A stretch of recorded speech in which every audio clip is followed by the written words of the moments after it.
We also talk about how race is merely cosmetic.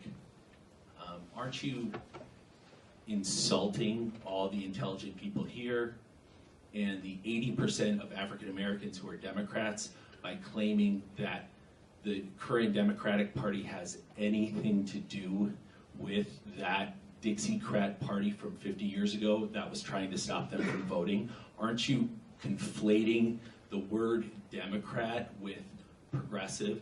They have utterly nothing to do with each other. The current Democratic Party has absolutely none of those values from 50 years ago, and you're pretending that they are guilty of something. Aren't you trying to claim that Jesse Jackson is a dupe and shouldn't be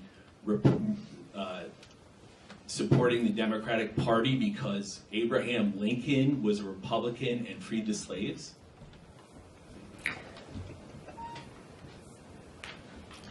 Let me try to tackle that very frontally. First of all, probably the biggest thing going for the big switch that I mentioned earlier are two facts, both of which are very powerful. The first is that whites in the South, who used to be Democrats, do now predominantly vote Republican. Yep. Right?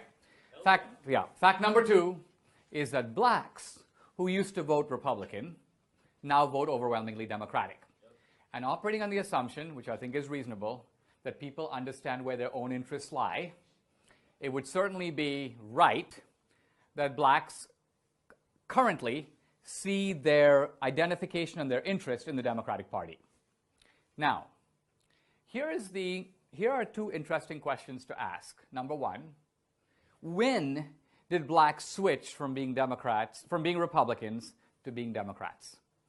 The Democratic Party was the party of the Dixiecrats all the way through the 60s. And if what you say is true, that the blacks made a switch to their racial friends, it would appear that the black switch would have to come in the 70s and 80s, when blacks see these racists are now moving over there, so it makes sense for us to move over here. But in reality, blacks moved overwhelmingly to the Democratic Party in the 1930s.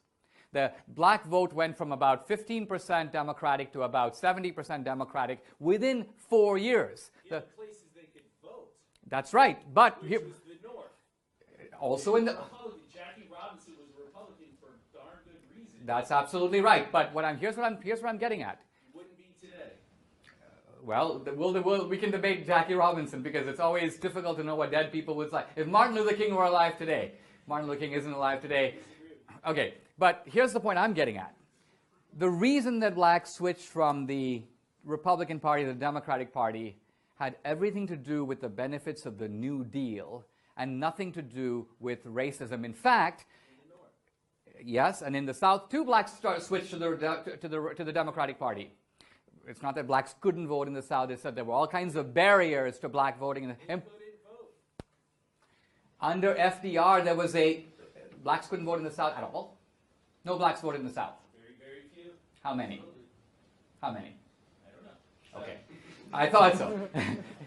Look, there were all kinds of poll taxes and barriers imposed by the Democrats on the black vote until the Democrats realized that they could get the black vote by offering jobs, welfare, retirement programs. Are you telling me that FDR in the South was telling blacks who were voting for the Democrats, you can't vote? Not true. Not true. Blacks in the North and the South switched to the Democratic Party because of New Deal benefits. Many of them were very sad about doing it because they were leaving the party of emancipation and Lincoln and flinging themselves into the party of the Ku Klux Klan and the Dixiecrats who were in the South and were in the Democratic Party.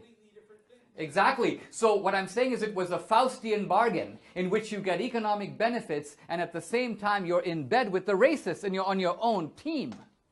And I'm saying that's American history. Now, whites began to switch to the Republican Party, but much later. Whites began to switch to the Republican Party in droves in the 70s and 80s. Now, here's the point.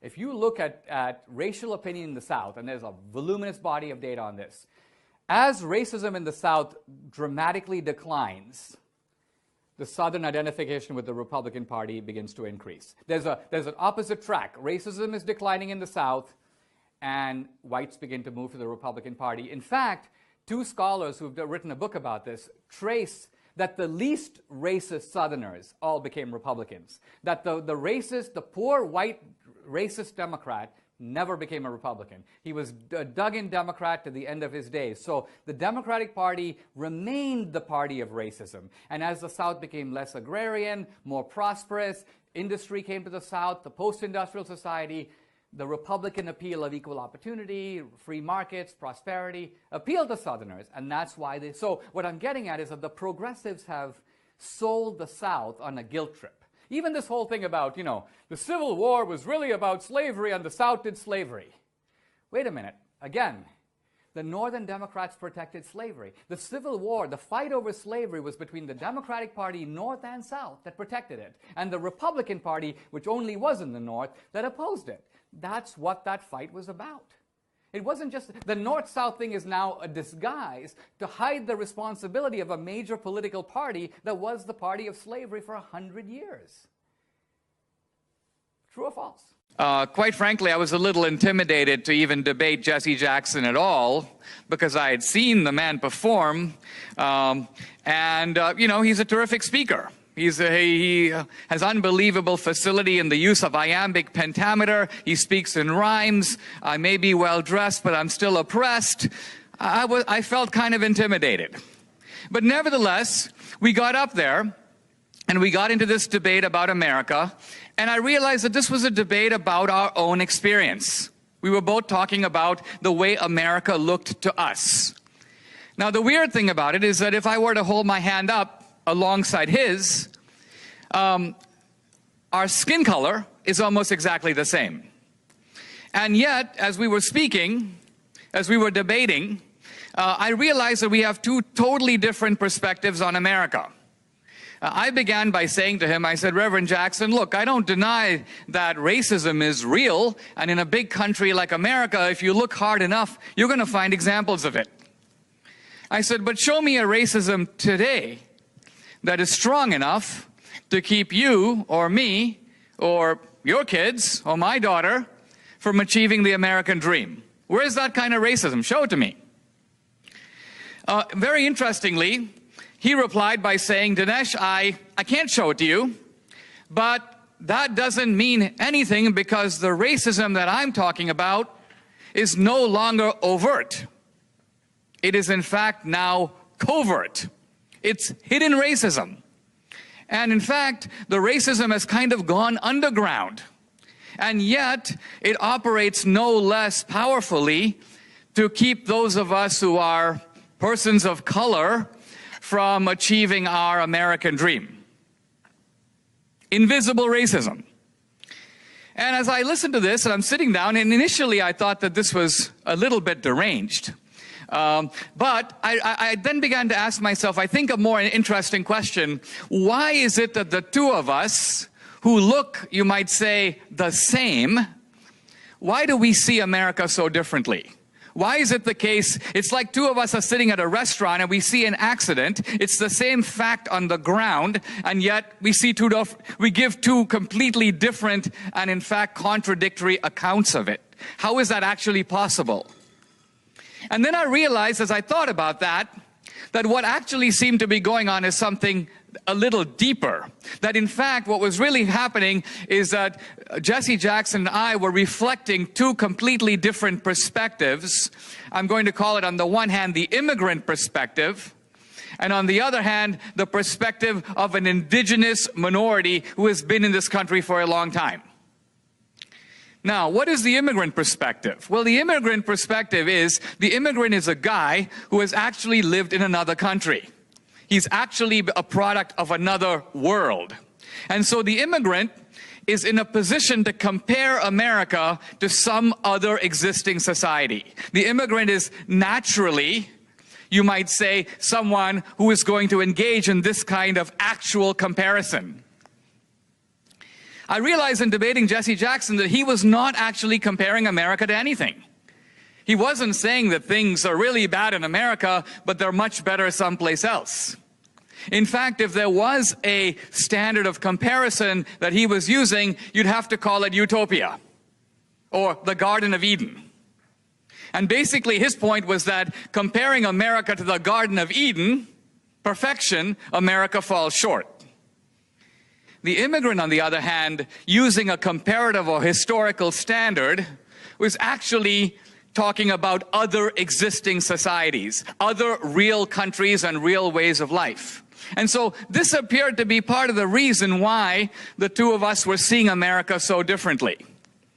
It's very easy when you're born in America to say things like, all cultures are equal. This is called cultural relativism. No culture is better or worse, superior or inferior to any other. I've read this in innumerable sociology textbooks. And I would like to believe it. But I actually know that my own life is a decisive refutation of it, as is the life of every immigrant who has come voluntarily to the United States. I'm not talking about refugees who come because they have to. But any immigrant who's coming voluntarily is voting with his feet in the most decisive way possible against his own existing culture and in favor of another culture. Now remember that there is an incredible, strong, natural bias against doing this. I mean, we're born into a world. It's the only world we know. It's the world of my family, my friends, my school. Everything that matters to me is in that world. What would it take for a guy like me to have to leave it and go someplace else? Why the heck would I even think of doing that if I thought that the other culture was just the same as the place I started? It's not better. It's not worse. It's only different. The very fact that I do it means I'm looking for something better. I'm voting, as I say, in the most decisive way I know how, in favor of this new culture. For me, it's better. It's a better life. And America is that kind of a magnet. The reason we're having an immigration debate is that everybody knows that if we basically take down the invisible wall, we don't really have a wall, but if we had a wall, if we took the wall down, half the world would come here. America remains the greatest of all magnets.